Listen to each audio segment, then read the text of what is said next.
To go back to South Australia, where Premier Jay Weatherill is speaking with the Energy Minister, Federal Energy Minister. Spencer Gulf for a pumped hydro facility, or whether it's the recent announcement by Jay and his government.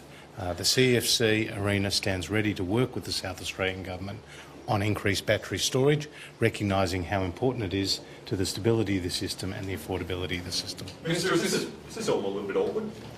No, you know, the point about energy policy is that we all have a vested stake in its success. Nobody, regardless of their political persuasion, wants to see blackouts or wants to see prices that are higher than they otherwise should be. That is why we have the COAG Energy Council. That is why we have the National Electricity Market, which South Australia has boasted about helping to design. Now, we recognise there has been shortcomings. We also recognise, as the Chief Scientist has pointed out, that we are undergoing the most significant change in 100 years to our energy markets. That's why it's important we all work together. We don't go it alone, but we work together to stabilise the system. You say that the South Australian government shouldn't have got it alone.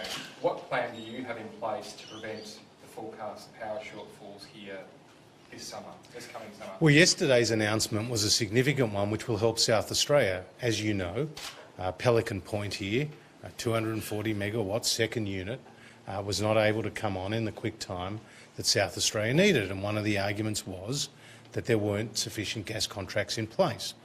Now, we have a commitment from these LNG providers that they will make sure that gas is available at times of peak demand in South Australia, New South Wales, Victoria and other parts of the Commonwealth. We only have 2,900 megawatts of gas in South Australia. We've got Hazelwood closing at the end of this month. Even with Pelican Point operating, we might be running short of power come summer, won't we? Well, it's a very good point to note, because when you had the September blackout last year, you were about 900 megawatts short. So building a 100 megawatt battery or a 250 megawatt new gas-fired power station wouldn't deal with that sort of crisis. But then the other one you had just a few weeks ago. On ABC television, you can of course keep up to date with all the latest news over on ABC News 24. We stand ready to work with South Australia, and we recognise that the people in South Australia are paying too much for their power and unfortunately have not had the reliability that they deserve. But your Snowy Mountains expansion announcement won't help South Australians next summer, will it? Well, the Snowy Hydro announcement by the Prime Minister is a nation-building one, and which will take the various stages to go through, as you would imagine. I mean, we're talking about a multi-billion-dollar project. We're talking about a Snowy 2.0. We're talking about turbocharging a 4,000 megawatt power existing piece of infrastructure, and that power would make its way into the various states and could make its way here to South Australia in due course. But the point is, we are working right now on a range of projects to get more storage and more power into the grid in the years ahead, and yesterday's announcement was about doing that immediately for this summer coming up. Minister, companies like AGL who are here today, BHP Billiton, Australian Industry Group, all advocating for a price on carbon. You ruled it out. What are you going to do in the national energy space to ensure that there is incentive for someone other than a government to invest in a power plant? Well, the key point about the future of the grid and the energy security challenges that we face is that we need to hear from experts like the Chief Scientist.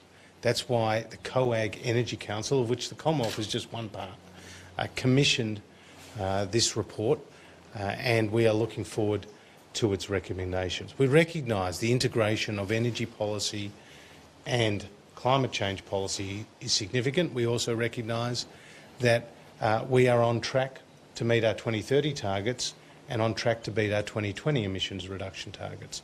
But what we have been critical, and this is something that we've said to Jay privately and to Tom privately, as well as saying it publicly, is having high renewable energy targets without the necessary backup and planning does get your state into trouble. And on that's why we have been critical of 50% renewable energy targets, whether it's from Bill Shorten, whether it's from South Australian Labor, whether it's from the Queensland Labor Party, or now the 40% target in Victoria. Just on that point, the government here will say, well, our renewable energy target doesn't have a mechanism behind it, that's the federal target that's actually driving that investment. When the Prime Minister was here in the election campaign, he spoke about it glowingly. What did he speak? What did he speak about going out? About South Australia as a leader in clean energy generation and benefits from our programs which support renewable energy, including, of course, the REM. But the key point here, and this is what the people of South Australia must be asking, why did a system here allow them to generate 41%, 42% of its power from wind and solar without the necessary backup? That's the point. State governments, regardless of their political hue, need to take responsibility for ensuring the stability of the system. The battery storage that we're announcing today You're saying is the state government significant. should wait for a national solution. No, I'm saying that every state government needs to prepare here and now for their own situation when they have 42% renewables. They have to take responsibility for that. Unfortunately, that planning wasn't in place. Was your announcement today designed to embarrass the state government? Or Well, to be honest, I didn't even know Jay was going to be here, but I welcome his presence, because we need to work together, federal and state governments, the private sector and elsewhere, to ensure the stability of the system. And today's announcement, we have put our money where our mouth is. $5 million have gone in today's project. It's been a long time coming. I've had previous briefings from the company. ARENA is making these type of investments right around the country. This has got nothing to do with the federal-state difference on some of these issues. No, I'm this is talking all about the about expansion, this Snowy Mountain expansion announcement. Is that, Oh, is no. that is the timing of that designed to not- one-upmanship over the state government? Well, I do point out 2,000 megawatts is 20 times the size of the battery, Jay. But look, that's a national scheme. That's a national scheme, and we have been working closely with Snowy Hydro, and obviously this is something that ARENA will be involved in going forward. But it's got nothing to do with the South Australian announcement. Premier, do you Minister, find this a 2,000 bit megawatts will be galling? the biggest power station built in Australia. Is there a reason you're here, not there? Well, obviously, it's good. I spoke to the Prime Minister this morning. It shows that we are focused on renewables, we're focused on storage, and we are doing it in different parts of the country at the same time. Premier, do you the Prime find- Minister and I worked very closely together yesterday with my other colleagues, Matt Canavan and Arthur Sinodinos, on this important agreement with the gas players. Premier, do you find this a bit galling? Yes, I mean, it shows that the Commonwealth Government are in a white-knuckled panic about national energy policy. I mean, it's a $2 billion admission that the national energy market is broken and there needs to be public investments to actually fix it up. And that's exactly what it was at the heart of our plan. We're not going to wait 4 to 7 years, though, to invest in some Snowy Hydro scheme. We're investing here so that South Australia can become self-sufficient. I've got to say, it is a little galling to be standing here next to a man that's been standing up with his Prime Minister, bagging South Australia at every step of the way over the last 6 months, to be standing here on this occasion, him suggesting that we want to work together. It is a disgrace the way in which your government has treated our state. It is the most anti-South Australian government we have seen from a Commonwealth government in living memory. What we have is a national energy market that is broken. We had a Prime Minister that came in here to this state during the course of the last federal election campaign, celebrating our leadership in relation to renewable energy, and then taking credit for it through his own renewable energy target. And for you to then turn around within a few short months when there's a blackout and point the finger at South Australia for the fact that our leadership in renewable energy was the cause of that problem is an absolute disgrace. And you'd be standing here, sitting next to us, trying to take credit for some small scheme which goes nowhere near fixing the size and the extent of the problems that have been created in this state is an outrage. This is a plan which is about making us self-sufficient in this country. Let's just think about this $2 billion investment. It is going to be in 4 to 7 years' time. it'll probably only just pick up the natural growth in demand that will occur over that period of time. It barely will pick up the loss of power generation in relation to Hazelwood. What we've seen over the last few years in this country is about 5,000 megawatts of loss of installed generation capacity. And the reason we've lost that installed generation capacity is because of a lack of a coherent national energy policy. And the coherent national energy policy that almost every commentator is calling for is a price on carbon. Now, the Minister has just told you that we should await the outcome of the Finkel inquiry. Mr Finkel, in his preliminary report, recommended that an emissions intensity scheme was the cheapest and most effective way of sending the right price signals into the market to make sure that we get that new investment in generation in this country. And then Mr Frydenberg, who went out and actually promoted the emissions intensity scheme, was within a couple of hours cut down by his Prime Minister, and that was ruled out of Mr Finkel's review. So the first best solution that Mr Finkel was recommending and would otherwise have been in his review has been already ruled out by this federal government. So for the Minister to stand here and suggest that we should await the outcome of an inquiry that he has already nobbled is, to say the least, galling. Now, we know what Mr Frydenberg really thinks, and that is that he believes in an emissions intensity scheme. That's why he went out and publicly advocated for it. It must have been a source of humiliation for him to be cut down by his Prime Minister within hours of publicly supporting that scheme. Now, when the Prime Minister and the Minister recover their courage and decide to advocate for something that they know is the right policy solution, we will be supportive of it.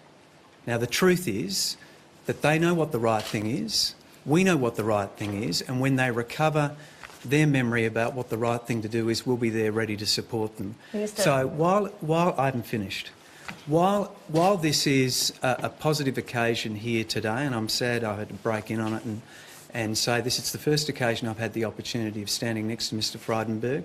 I'm sick and tired of getting these criticisms across the airwaves from the eastern states about South Australia. We can't wait for a Snowding Mountain scheme in 4 to 7 years' time. We have a plan to make South Australia self-sufficient, to stand on our own 2 feet today, and that's what we're getting on with. Have you got anything you'd like, Minister, to say to the Premier face-to-face while he's standing right next to you, labelling your actions disgraceful? Well, look, the Premier made a $550 million admission of failure just a couple of days ago.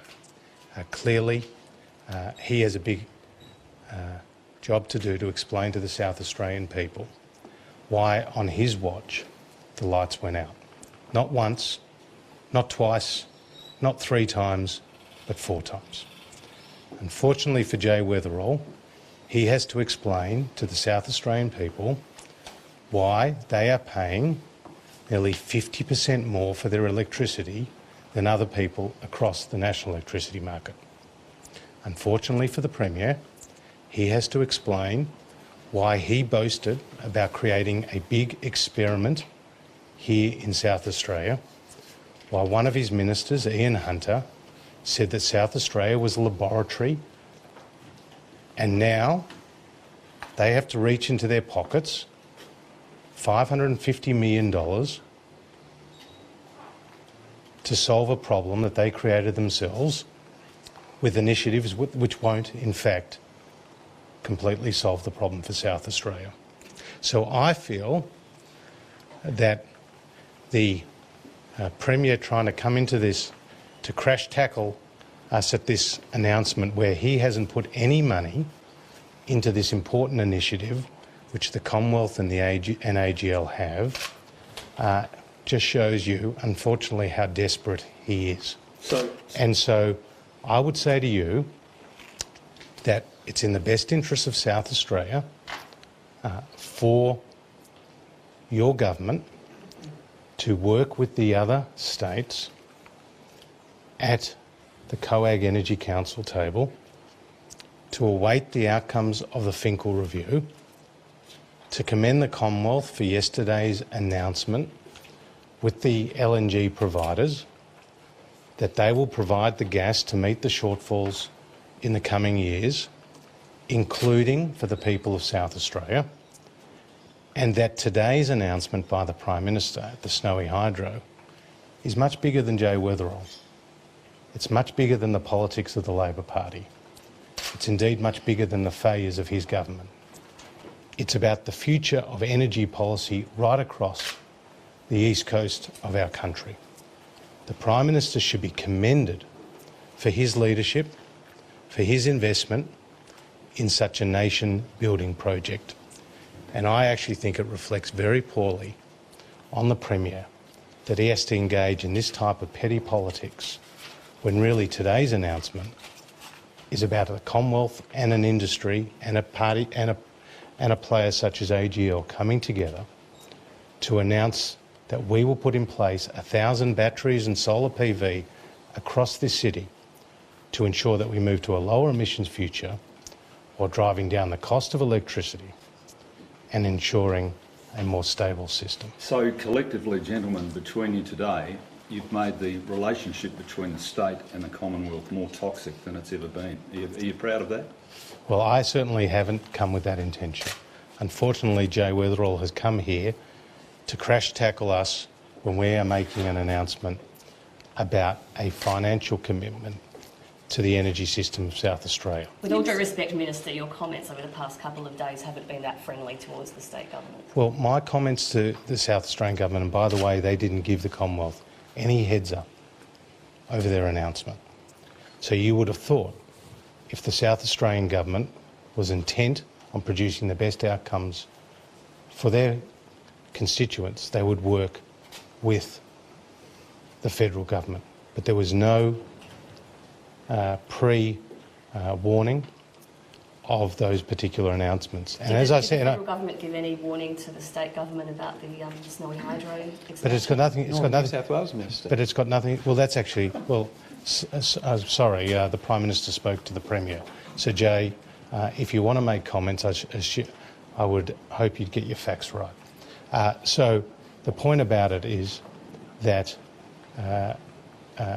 we do support more investment in battery storage. We do support more incentives for landowners, and they were part of the package that the South Australian government has announced. But what we don't support is a state going it alone to solve a problem which going it alone created the problem. But Minister, you've just freely announced and admitted now that the Snowy Hydro expansion is an East Coast policy. How could South Australia not go it alone? The Snowy Hydro scheme provides power into a number of states, and as you know, Victoria provides a quarter of your power. So these lights may be being kept on across this city because of the brown coal-fired power out of Victoria. And Hazelwood closes at the end of this month, so... And Hazelwood closes at the end of this month. Right, which is, so that power stays in Victoria. So, no, that's actually not right. So, I don't know if you understand the energy system, but there are 3 other coal-fired power stations in the Latrobe Valley, and they provide power to your state. And what I'm concerned about with these new powers you want to create for your energy minister is what will Victoria say if suddenly South Australia says we need more power across its interconnector? If you were the Victorian minister, would you allow that to be at the detriment of the people in Victoria?